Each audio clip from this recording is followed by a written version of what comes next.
সহজে এরকম একটি উপকরণ দিয়ে খুব সহজে এরকম বাড়িতে কদমা বানানো হয়। সামনেই কালী পূজা, আপনারা এরমভাবে একবার একটি উপকরণ দিয়ে সহজ পদ্ধতিতে এরকম কদমা তৈরি করে নিন।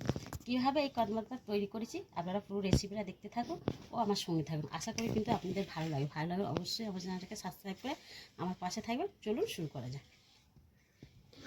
বন্ধুরা, সামনেই আসছে কালী পূজা, তাই কালী পূজার উপলক্ষে খুব সহজেই একটি উপকরণ দিয়ে আপনারা বানিয়ে নিন কদমা। এই কদমাটা কিন্তু যে কোনো পুজোর দিনকে কিন্তু আপনারা দিতে পারেন। তার জন্য কদমা বানানোর জন্যেই খুব সহজেই কিন্তু কদমাটা আমি আপনাদের বানানো দেখাবো। কদমা বানানোর জন্য দেখুন এখানে আমি 1 বাটি চিনি নিয়েছি। চিনিটা কিন্তু আপনারা আপনাদের পরিমাণ মতন নিয়ে কদমাটা তৈরি করবে। প্রথমে কি করব, দেখুন উনানে এখানটা কড়া বসিয়ে দিয়েছি। এই কড়ার মধ্যে আমি চিনিটা ঢেলে দেব। আর ওই বাটির মাপ করে আমি এখানে নিয়ে নিয়েছি 1/2 বাটি জল। এবার আমি উনানটাকে জেলে দেব। যেহেতু আমি আপনাদের বলেছি যে আমি ভিডিওগুলো করি একা একা, তাই আমাকে সব কিছু দেখাতে আমার অসুবিধা হয়।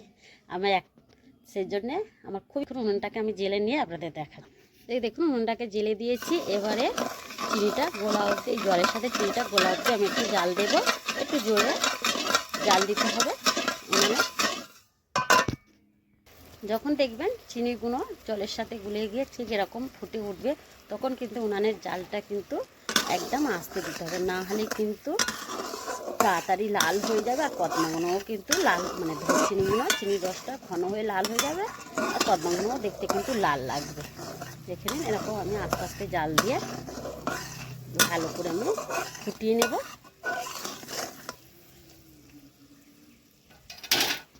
এদিকে দেখুন চিনির রসটা জাল দিতে দিতে অনেকটাই কমে আসবে। এই অবস্থায় এখানে আমি একটা পাতি লেবু হাফ চালার রস আমি আগে থেকে ছেঁকে বার করে নিয়েছি। এবার এই রসটা আমি চিনির শিরার মধ্যে দিয়ে দেব। লেবুর রসটা কিন্তু দিতে হবে অবশ্যই, না হলে কিন্তু চিনির রসের মধ্যে কিন্তু এই চিনির শিরার মধ্যে কিন্তু চিনি ধরে যাবে। রসটা কিন্তু চিনির রসটা কিন্তু অবশ্যই রসটা দিয়ে কিন্তু। এদিকে দেখুন চিনির রসটা কিন্তু অনেকটাই ঘন হয়ে গিয়েছে। এবারে কি করে বুঝবেন দেখে দিচ্ছি। এখানে দেখুন একটা বাটি জল নিয়ে নিয়েছি, আর এই চিনির রসটা এই বাটির জলের মধ্যে 2 ফোঁটা ফেলে দেবো। দেখুন, দেখেছেন এক জায়গায় কিন্তু চারিদিকটা হয়ে যায় না। এই দেখুন, এবারে তুলে দেখাচ্ছি, দেখে নিন একদম একটা কিন্তু গুলটি হয়ে গেছে, মানে একদম রসটা কিন্তু রেডি হয়ে গিয়েছে। এবার আমি নামিয়ে নেব। এদিকে দেখুন উনুনের জালটা দিয়ে দেখুন একদম আস্তে করেই দিয়েছি, কিন্তু খুব সহজে কিন্তু এটা চিনির শিরাটা কিন্তু আপনারা 5 মিনিটেই তৈরি করে নিতে পারবেন। এদিকে দেখুন আমি আগে থেকে একটা থালার মধ্যে একটু ঘি মাখিয়ে নিয়েছি। এবার এই থালার মধ্যেই কিন্তু ঢেলে নেব। আপনারা চাইলে সাদা তেলও মাখিয়ে নিতে পারেন, ঘিও মাখিয়ে নিতে পারেন।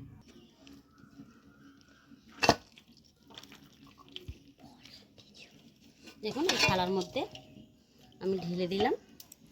এবার একটুখানি হালকা করে ঠান্ডা করে নেব।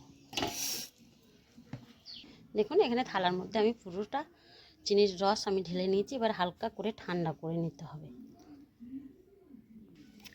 দেখুন চিনির শিরাটা হালকা ঠান্ডা হয়ে গেছে। এবার যত ঠান্ডা হবে তত কিন্তু বসে যাও, ঘন হয়ে যাবে। দেখুন এবার আমি চামচটি দিয়ে তুলে আরেকটু আমি ঠান্ডা করে নেব।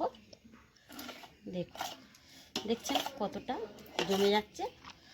দেখুন আমি তুলে এক জায়গায় জড়ো করে নেব। দেখুন আমি যতটা সম্ভব কিন্তু এক জায়গায় জড়ো করে নিচ্ছি। এবার হাতে করে তুলে নেব। দেখুন খুব সহজে কিন্তু তুলে নিচ্ছি। এবারে হাতে করে ধরে দেখুন এরম করে টানতে হবে, খুব জোর দিয়েও টানতে লাগবে না। দেখুন দেখুন এরম আপনি কিন্তু এটা খুব সহজে দেখতে পাচ্ছেন পড়ে যাচ্ছে। দেখুন সেই জন্য খুব গায়ের জোর দিতে লাগবে না, সামান্য আলতোভাবে আপনারা এই কদমাগুলো বানানোর জন্য চিনির যে রসটাকে আমরা তৈরি করেছি সেটাকে এরকম আলতোভাবে টানতে হবে। দেখুন কালারটা কিন্তু অনেকটাই চেঞ্জ হয়ে এসছে, দেখেছেন আগের থেকে। দেখুন কালারটা কত সুন্দর, আর খুব সহজেই কিন্তু এই কদমাগুলো তৈরি করা যাবে বাড়িতে। কিন্তু এরমভাবে যে কোনো পুজোর উপলক্ষে কিন্তু আপনারা কদমাগুলো বানাতে পারেন। আর এই কদমা তো বাজারে এখন একটা উপকরণ দিয়ে বাড়িতে এই কদমাগুলো বানিয়ে নিতে পারবেন।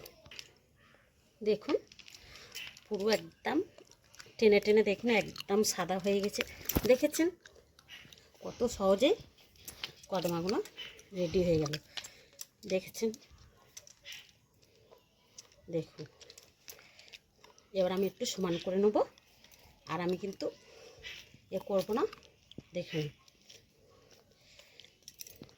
দেখুন এই দুটো যে লম্বা আমি এই এক জায়গায় করে নিচ্ছি, নিয়ে এবার একটু সমান করে নেব।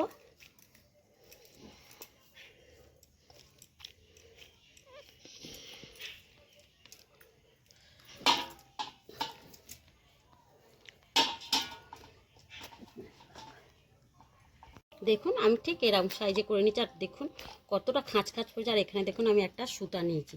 সুতাটা কিন্তু একটু মোটা দেখে নিতে, মানে শক্ত দেখে নিতে হবে। এবার এরকম করে ধরে একটু টান দিয়ে দেখুন এরকম করে সুতো দিয়ে পাক দিয়ে এরকম করে ধরে ধরে প্রতিটা কদমে এরকম করে দেখুন কেটে নিতে হবে। আমি একটু ছোট ছোট করছি, আপনারা একটু চাইলে বড়ও করতে পারেন। দেখুন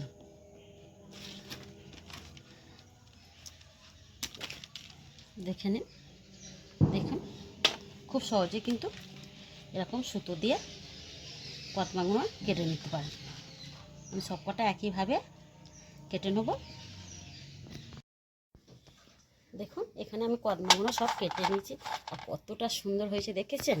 এবারে দেখুন এখন একটু নরম মনে হচ্ছে, গালে দিলে একটু কিন্তু জড়িয়ে যাবে। এবার যত থাকবে তত কিন্তু শক্ত হয়ে যাবে। এবার এখানে দেখুন চিনি গুঁড়ো করে নিয়েছিলাম, চিনির গুঁড়োতে দিয়ে মাখিয়ে নিতে হবে।